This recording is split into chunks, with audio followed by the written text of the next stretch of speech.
Hello, everyone, and welcome to the Leaps and Bounds podcast. I am your host, Heath Thorpe, and here we discuss all things life, gymnastics, queer, and whatever we want.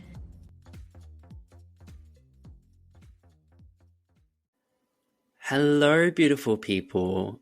It's really nice to be talking to you again. I apologize for the break between episodes, but I need to take a little bit of a step back for myself and my well-being. I'm totally okay now, so there's no need to stress, but I was just struggling with quite a bit of anxiety around gymnastics, and I just didn't have the capacity to be working on this podcast at the time. But we're back with this episode with Jackson Harrison, who is a fab non-binary gymnast at Arizona State University. They have beautiful floor choreography and tumbling and leaps, and it's divine. So if you haven't watched them do their gymnastics, please go and look. But before we get into that, I just thought I would catch everyone up on where I'm at mentally and just kind of be a bit candid, because that was the point of this podcast. So I want to stay true to that honor and be real with you all. Olympic year, no one really tells you how to deal with this shit. I think the excitement originally about making the Olympics was the ultimate driver, and that possibility was pushing me and guiding me and, making me go into the gym every day and work my ass off. That's still there, but I think the fear of not making the Olympics has somewhat hijacked the excitement of making the Olympics. And I just went into this month spiral. I was super self-critical in the gym. I was just always, nothing's good enough and I'm not good enough. And I was really struggling with self-confidence and self-belief. So that has been really hard. I've worked on it quite a bit and spoken to the people I need to speak to. So I think I'm in a much better place. I'm actually at DTB Pro Cool Cup this weekend in Stuttgart. So that'll be my first all-around competition in 9 months since nationals last year. So it's been a long time since I've been out there. And I think this deadline had put a lot of anxiety on me as well, because I was very comfortable with my progression looking towards Oceania in the end of May. And as this competition approached, I started getting in my head about needing to prove a point to everyone in the world, to my federation, to just kind of justify the ordeal that was Worlds. And I think that's something I still haven't fully processed. So that's been rearing its head a little bit.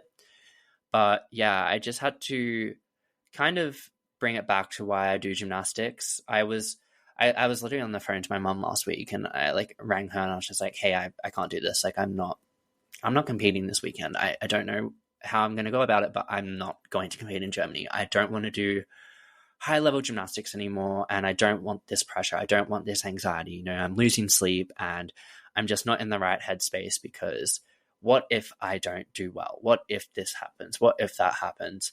And it was basically kind of my little meltdown breaking point. And I think I just had a moment of realization following that. I realized I was on the other side of the world and I'm doing what I love. And little me would be so proud of what I do. I know all of you guys are proud of what I do. And I just had to minimize, I guess, the weight I'm giving the Olympics and bring it back to the fact that my gymnastics doesn't revolve around it. And I've spoken about it a lot. So it was hypocritical of me to then tell myself that the only thing that matters was making the Olympics and my self-worth was dependent on that. So yeah, anyway, I haven't fully worked through it, but I'm getting there and I'm in a much better headspace going into this weekend. I'm not really 100% ready, but it's March and that's what I keep reminding myself. I still have some upgrades. I think my quality work is there. We might have a few falls, we might not, but I'm just going to try and enjoy the competition. And I think being back in the environment in the training gyms has really helped. It's been really, really nice to feel the support from the other athletes and to have everyone appreciate and acknowledge the work I've put in, I think has helped me realize that my gymnastics legacy transcends my results. So yeah, anyway, there's a little bit of my brain and how it's been functioning. So I hope that isn't too much. But in short, I'm good. I'm back. I feel much better. And I'm just trying to keep the bigger picture in mind. And I'm still going full steam ahead to Paris, but I'm just going to have to tweak how I'm approaching it because previously it wasn't sustainable. So back to happy gymnastics we go, and back to carefree and fun gymnastics we go. Anyway, no more talking. I'm going to play the episode. It was a really fab conversation with Jackson. We spoke a lot about our experiences in gymnastics and also their experience as being the first non-binary athlete to compete at the US Championships in MAG, which is really interesting. And we spoke a lot about allyship and also brought the conversation to the new direction of MAG and WAG and where we think it should go and what we see happening. So yeah, pour yourself a cup of tea, have a coffee, start your drive to work, and enjoy this episode. Thanks as always for all the support, and I will talk to you all very soon. All right, enjoy. Alrighty, well, welcome to Leaps and Bounds. Thanks for joining me. Thanks for having me. I'm very excited to be here. I've been following your gymnastics journey for quite a while, and I'm like a big fan of your gymnastics style. I think it's like pretty cool having a few different queer gymnasts across the world with a similar gymnastic style and kind of just doing our own little thing. So thanks for being authentic and being yourself. It's wonderful to see. Yeah, of course. I mean, I've been watching you for probably longer than you've been watching me, so it's really cool, like you said, to have all of us doing a bunch of different types of gymnastics, and I just love to see it. For sure. So we're briefly chatting. You are in your competition season already. Do you want to give everyone a little bit of a rundown of like your gymnastics journey, where you started out and kind of where you're at now, and also the plans for the future if you have them? Yeah, totally. So listening to your first episode of this podcast, you kind of grew up like in kind of the middle of nowhere. Is that right? Yeah. So I kind of have a similar thing. Like I grew up in Southern Rhode Island. There's nothing around. My high school and middle school was surrounded by a bunch of farms. And there wasn't really anyone like me growing up. And then my brother started doing football because he did all like the ball sports. He did like baseball, basketball. He did football for a little bit. And I would have to go and watch him practice. And the cheerleaders would practice at the same time.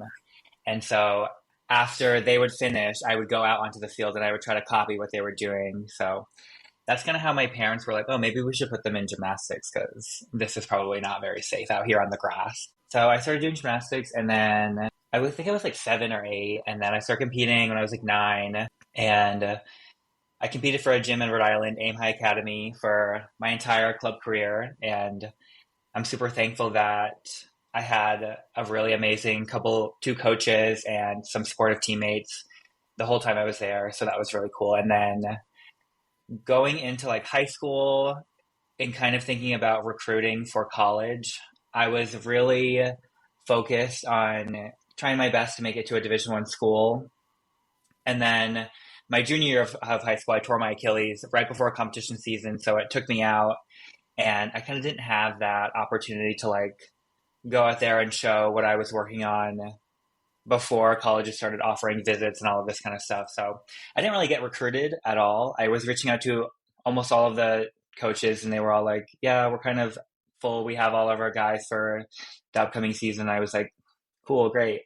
But thankfully we have like the GymAct program where we have a bunch of teams that aren't funded by schools anymore. And Arizona State was my backup school. It was my last choice. I was really doing everything I could to not come here. And then when I did finally get here, I couldn't have been more excited. I actually was planning on trying to transfer out after my freshman year. And then I got here and the team was it was just so great. And I don't know, there was just something about it. And I was like, yeah, I definitely want to stay. And my freshman year was a bit of a struggle. I think freshman year for anyone is a struggle. So, been pushing, and now I'm senior captain on the team, and here we are. Okay, fab. Well, thanks for the little rundown. It's interesting that we both kind of grew up in little rural settings. I think it's a very unique experience growing up queer in those settings, just because you don't really have that, I don't know, that relatability to other people in your town. I think it can be quite isolating, but I'm glad, and I think even more proud of you then for kind of overcoming that as well, because it is a barrier that people don't realize, and it's kind of one that you do have to work through when realizing your identity, which like kind of leads me to the next little topic. So, for those listening that don't know, Jackson identifies with they them pronouns, and you were the first non binary, at least MAG athlete at the US Championships last year to ever Yes. compete, which is pretty amazing. Do you want to give a little recap, I guess, of that separate to gymnastics, that realization of your identity and how you came to kind of come out and live authentically? And then we'll get into how that was intersectional with gymnastics. But firstly, when did you first realize, or at least have a way to express it? Yeah. So, I mean, I was always that kid like playing dress up, wearing dresses, like as young as I was. And even I had an uncle who was gay, and my mom tells a story of like I was like 1 years old running around in a dress, and he leaned over to my mother and he was like, "You're doing such a great job." And she just loves to tell that story. But I was always like, there was never a closet, essentially. Like, there was never, like, I didn't really come out. I was just kind of like, oh, that's just how I am. And so I like guess I started coming out, like telling people and being open about not being straight when I was like 12 or 13. And then when I got to college, I remember this one day, my freshman year, we were standing in lineup, and my coach is like, blah, blah, blah, blah, blah, be a man. And all of a sudden I was like, me? Not me. I'm not being a man.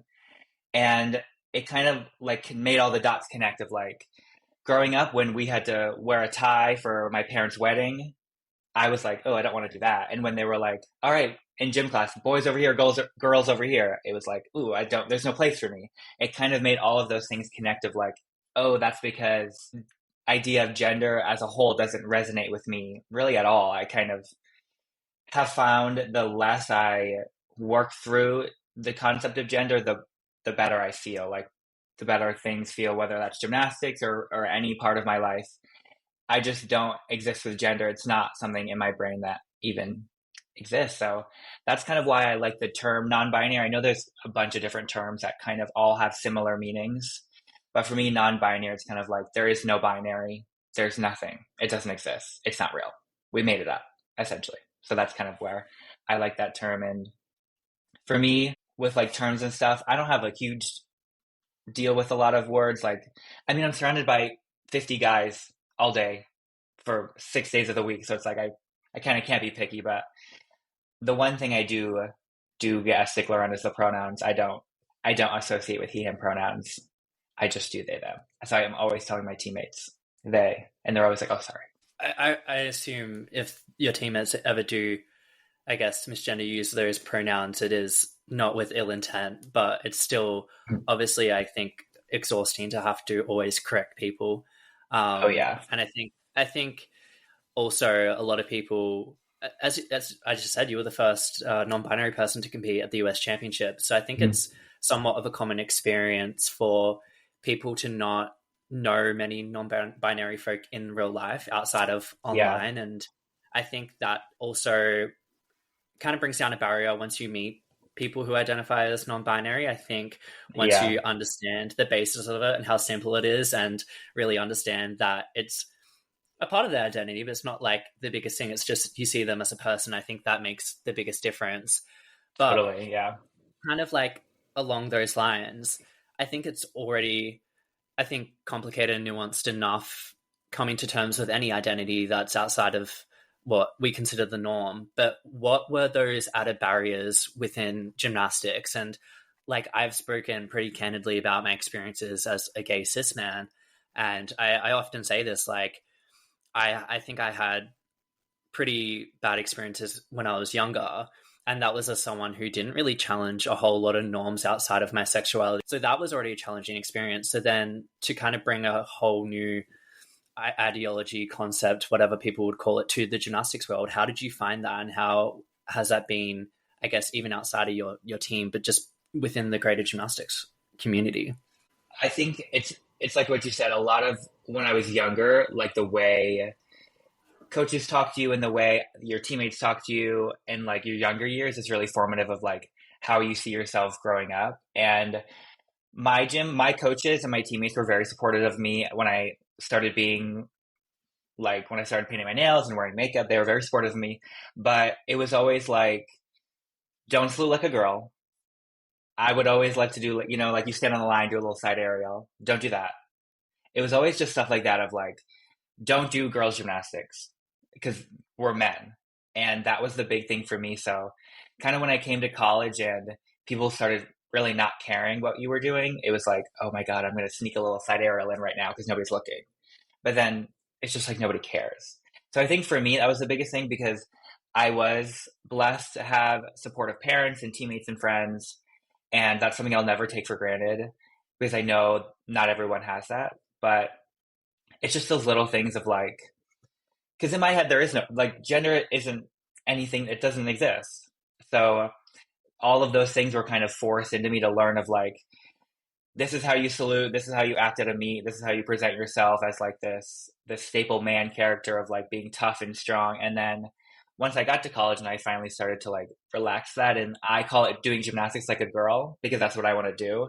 It was like kind of like changed everything, and gymnastics became easier and more enjoyable, and I don't know, it just like got better. And when I started doing my girl salute, that I think that's the most like prominent thing that I do that people are like, whoa. Yeah. So I guess you attribute that comfortability in your identity to the college environment, I'd say, from what I'm hearing. Yeah. Yeah, definitely. I just feel like in college, like we're all a team, we're all doing the same goal, but we're all a little bit older and there's so many more of us. So it's like you can't really police what people are doing as much as what happens in club. And people just, they didn't care. I was getting good scores. So it's like, why are my coaches going to be mad that I'm presenting like a girl when I'm winning meets on floor and doing a really good vault? It's like, they don't care. They just want me to do a good routine and that's what I'm doing. So I think that's what matters. It's like, it's almost like that thing of like, oh, you're gay. Who cares? Do a routine. Like, you're definitely a attribute to ASU. I love your Chenko double. And speaking of your floor routine as well, so you've been doing a lot of leaps. You've been exploring a lot within artistry. And interestingly enough, we had a survey sent to us today by FIG, and they're kind of doing a rebranding process by the looks of it. And one of the questions we got was, it was something along the lines of like, how important is the word artistic in men's artistic gymnastics? Which kind of made me think that potentially a part of the rebranding process might be them stepping away from artistry altogether, since it is essentially non-existent. But from your perspective, what benefits does artistry have within gymnastics and within men's gymnastics, and why shouldn't, I guess, FIG or any governing bodies step away from the idea of it? What would be your pitch to them to kind of continue encouraging it, or at least continue encouraging it? Yeah, I think the gymnastics that we do, it's a performance at the end of the day. And I know for me, putting on a performance when I am competing makes everything easier. And then I'm kind of thinking about our coach. He is a little bit old fashioned, so he loves to talk about how they used to have the risk, originality, and virtuosity kind of component to the score. And I feel like that's kind of something that needs to be brought back of like, if you're going to do something, do it with a little extra flair, whether that, I'm thinking of like Danelle Leva's like high bar routine from 2012 of how he like throws his arms out to the side. We always hear Tim Daggett yell about. And for me, it's like that part of it of like, you're doing the skill, but then you're doing it in a way that makes even people who have seen everyone and their mother do that skill 100 times go, oh, wow, look at that. I feel like that's for me, like the flair of it all. That's the artistry that we're kind of missing right now when you're trying to pack in 10 difficult skills into a 70-second floor routine.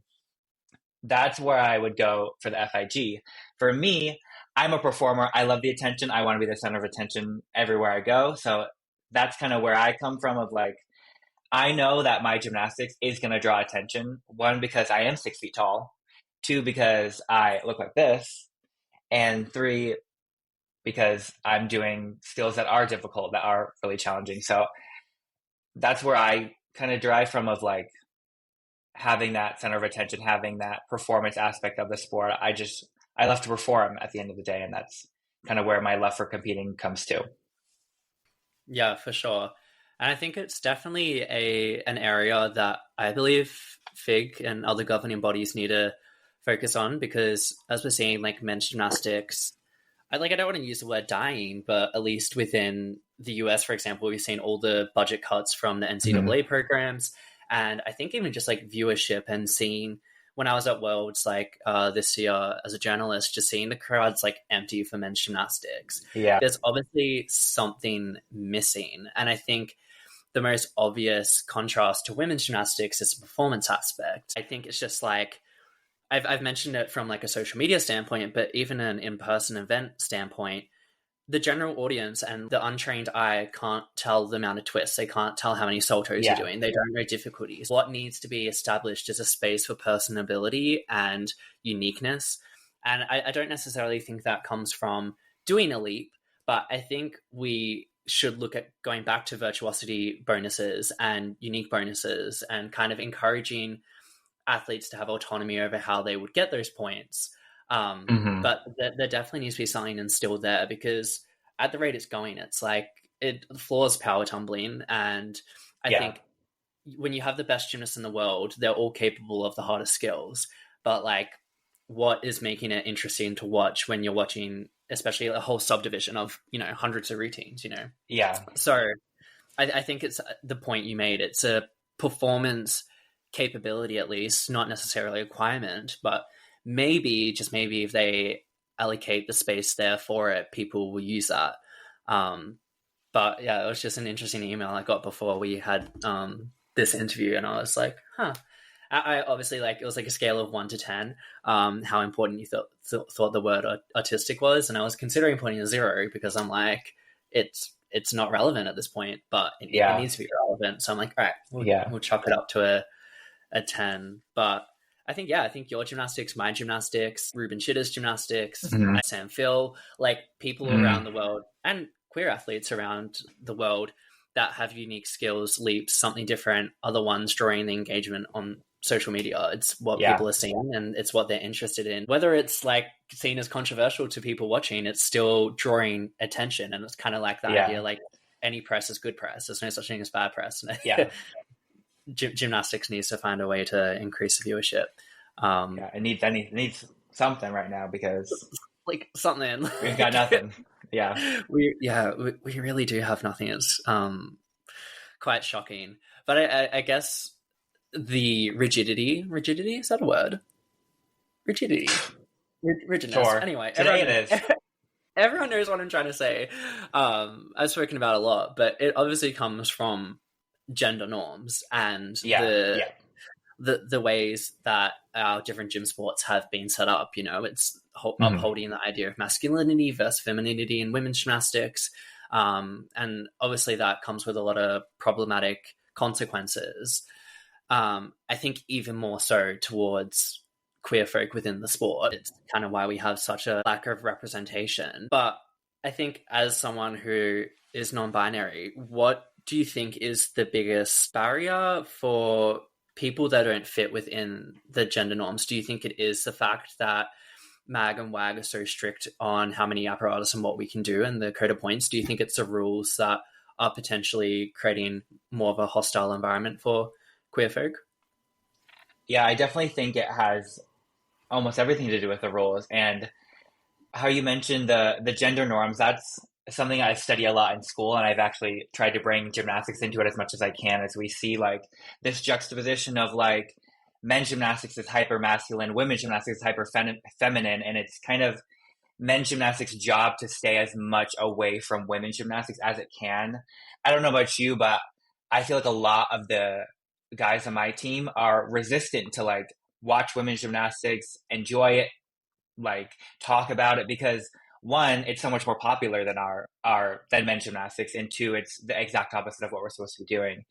And I think that juxtaposition is what makes it so hard for people who are in the middle of the gender spectrum to find a place in the sport because like for me, I grew up doing men's gymnastics, and then when I realized I was non-binary, it was like almost too late for me to like switch to women's gymnastics. And I'm not a woman, so it's like that wouldn't make sense for me to do women's gymnastics because I'm not a woman. I don't have the body of a woman. I don't have like that's not who I am. So it's like I have to kind of stick with what I'm doing and find ways around the rules to like make the gymnastics that I'm doing fit into the men's gymnastics code of points. And the sport, like men's gymnastics and women's gymnastics, are essentially completely different sports. The only thing we have in common is vault at the end of the day. Even floor is like not even close to the same thing. So I think if you're looking at sports like track and field or swimming, where they're essentially the same sport, give or take a couple meters or so, or even like baseball versus softball, basketball is essentially the same sport, men's and women's. Ours is just, it's so different. And I think that kind of loses a bunch of people who are in the middle where it's like, I can't do men's gymnastics. I can't do women's gymnastics. So there's nothing else for me to do. And then I guess we have like TNT or acro, but those are all, again, those are different sports. So it's like, if you want to do artistic gymnastics, there's just nowhere for you to go at the end of the day. Yeah, and I think as well, a lot of people don't realize like this conversation goes beyond gender identity as well. It falls into expression and gender expression, but I guess just like personal expression. And I think this is apparent for all areas of life, but like when we're talking about like queer liberation and we're talking about, you know, I guess kind of deconstructing a lot of norms, what a lot of people don't realize is it benefits everyone essentially. All of us are subject and kind of victim to a lot of gender norms in society. Cis men, for example, and straight men, we talk about suicide rates and we talk about masculinity and how, you know, men's mental health skyrockets and there's often more catastrophic outcomes because they don't have ways to talk. Like, that is a consequence and a direct response to a gender norm in society. These conversations aren't exclusive to queer folk. And I think a lot of people get hesitant at that because they feel excluded from it and they feel it doesn't involve them and it's a world away from them. But any deconstruction of the norms we have in place are going to be beneficial to you and me and everyone. Yeah. I like, it's not even like a necessary, we need to completely change what men's and women's gymnastics looks like. I think baby steps and small wins are kind of the way forward. And I think like for myself, for example, I don't necessarily like, I don't feel the need for the apparatus to merge, or I don't feel like I need to be competing beam. Like, it's fun to play with. I'm comfortable within the apparatus assigned to Mag, but it's the things that were really hard were just not having that autonomy and self-authority to choose the skills I wanted because of the rules in place. And I think that was really damaging, at least to myself growing up. And I'm sure as same as kind of you mentioned too. Yeah, I definitely agree.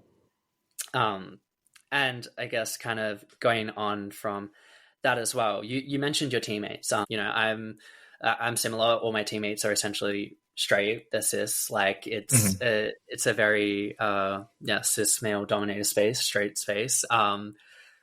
Allyship.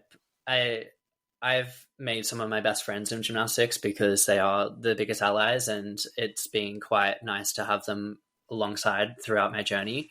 What would kind of be your notes or your points on allyship, and also some like tips for people potentially, you know, wanting to be more inclusive in their gymnastics clubs and teams? What do you think is a good place to start, or some advice you'd be able to give them? I think the best thing any ally can do is just listen. When you're involved with someone who is a gender nonconforming person, or they're queer or anything, I think you can just listen to them and try to understand where they're coming from. And when I say, oh, my pronouns are they, them, my teammates listen, and I know that most of them have always tried their best to get it right. Even if they make a mistake, when I say, hey, they're like, oh, sorry, every time. And I think that the least people could do at this point, like, that's kind of the bare minimum. And then obviously when a queer person or myself is going through something hard or going through something challenging, or someone is disrespecting us in any way, just like, not even standing up for me, because I can stand up for myself, but like standing with me as I stand up. And I've had some negative experiences with certain people before, and I've had teammates that have been right by my side and being like standing right behind me as I spoke up for myself. And that has just meant the world to me. And that had a really big impact on how I saw my team and how I saw myself. And I think that's just the biggest thing, of making sure that you're listening to them when they're talking about their experiences, and you're trying your best to understand. And even if you don't understand, that's just fine. you don't have to understand anything. You just have to accept that as their truth and just move forward with them and be behind them when they need you to be there. Yeah, for sure. I think that is the biggest thing. I think that's where my best allies have come from when it's those people who are just willing to sit and listen and reflect. They don't need to like understand my lived experience, but empathizing with it at least and Hmm. doing their best to kind of further educate themselves is always important. I said it in an interview with like Olympics sometime last year. I think at kind of times like this, and also the issues we talk about aren't exclusive to gymnastics. Like these are issues that queer people are facing everywhere. It's just kind of under our microglass that like we are looking at it because it's our space that we function Yeah. in. But I think at times like this, where like we're seeing a lot of queer rights go backwards, especially trans rights. Seeing bans on trans people in sport, and not even to get into the conversation around it, but it's like a lot of what people are talking of is like hype.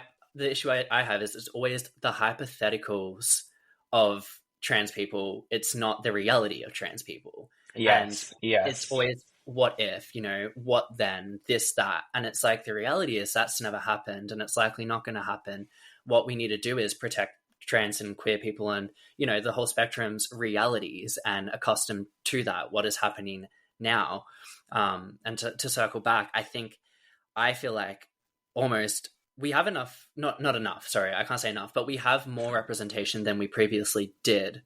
But I feel Hmm. as if we still don't have any more visible allyship. And I think on the same level where we're putting expectations on queer athletes to kind of be that light and represent and guide. But I think it's the time where allies need to step up and show that it's a space welcoming to us, because it's all good for us to exist and be vocal and visible. But if it's a space that we don't know if we're going to be comfortable in, then it makes it a lot Hmm. harder. So I think it's just like my point onto yours is listening, but also advocating and standing up, as you mentioned.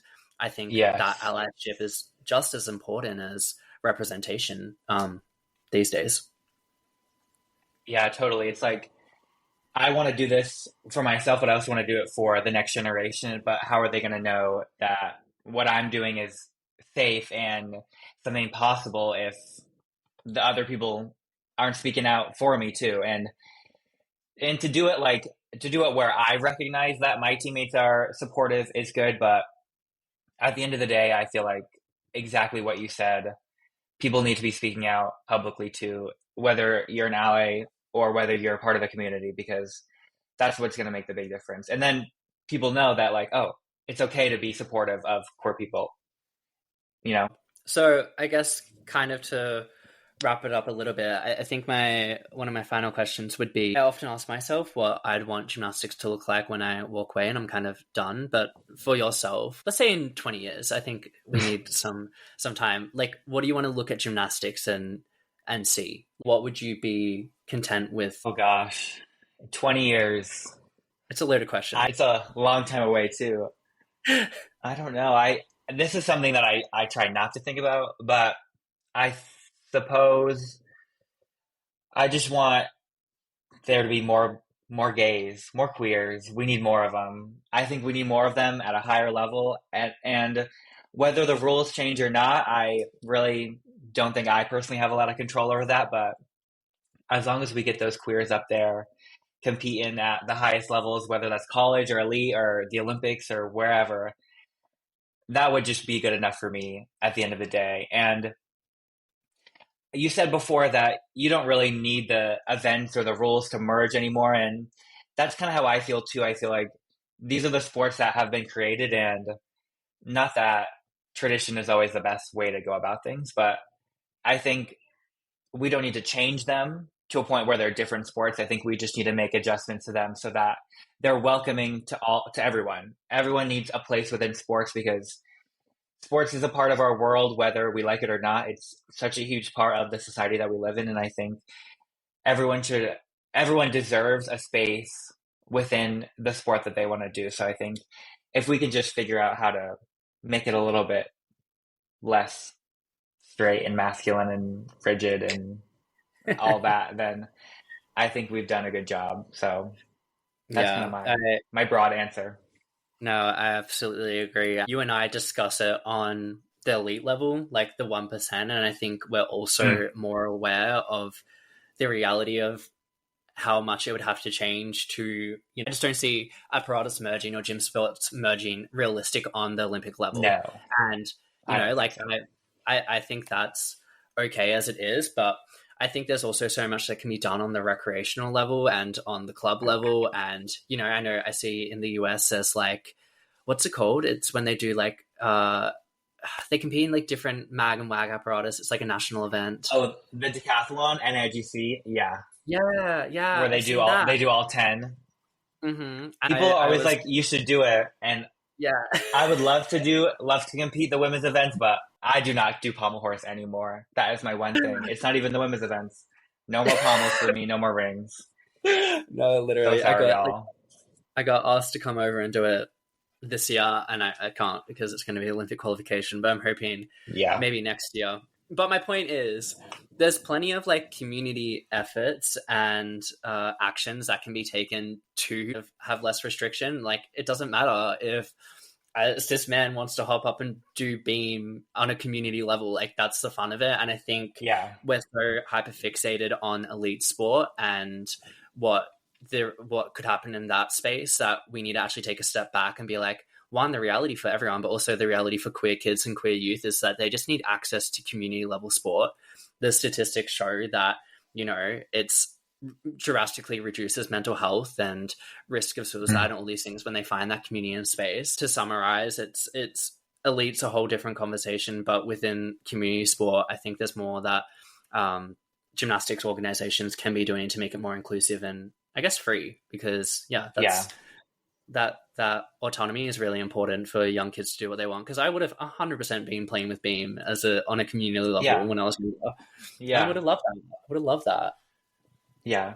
And even like we forget that sports are supposed to be fun. Like not everyone's doing Yeah. it to win. Some people are just like doing it to have fun. And like I wish I could be that person, but unfortunately I am just so competitive that I can't just have fun sometimes.